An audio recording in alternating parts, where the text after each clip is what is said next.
भारतीय स्वातंत्र्य दिनानिमित्त देशाच्या स्वातंत्र्यासाठी आणि संरक्षणासाठी बलिदान देणाऱ्या वीरांना तसेच समाजसुधारक आणि महापुरुषांना मंत्री गिरीश महाजन यांनी अभिवादन केलं। छत्रपती शिवाजी महाराज, महात्मा ज्योतिराव फुले, क्रांतिज्योती सावित्रीबाई फुले आणि भारतरत्न डॉक्टर बाबासाहेब आंबेडकर यांना त्यांनी विनम्र अभिवादन केले। विकसित भारत, विकसित महाराष्ट्र आणि विकसित नाशिक घडवण्यासाठी सर्वांनी एकत्रितपणे प्रयत्न करण्याचे आवाहन महाजन यांनी केले।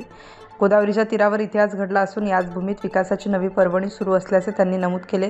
शेतकऱ्यांसाठी राबवण्यात येत असलेल्या महाविस्तार ॲपवर 2.5 लाखांहून अधिक शेतकऱ्यांनी नोंदणी केली असून राज्यात मोफत वीज घेण्यात नाशिक जिल्हा प्रथम क्रमांकावर असल्याचंही त्यांनी सांगितलं।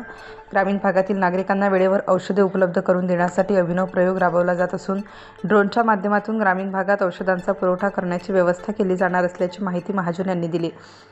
क्रीडा क्षेत्रात नाशिकचे नाव उज्ज्वल करणाऱ्या कुशारे आणि गावित यांच्या कामगिरीचे त्यांनी कौतुक करत त्यांचे अभिनंदन केले। नाशिकच्या वाहतूक व्यवस्थेला चालना देण्यासाठी राममार्ग आणि शिवमार्ग या बस सेवा सुरू करण्यात येणार असल्याचंही त्यांनी सांगितलं। दरम्यान आगामी सिंहस्थ कुंभमेळ्याच्या शंखनाद 31 ऑक्टोबर रोजी होणार असल्याची घोषणा महाजन यांनी केली।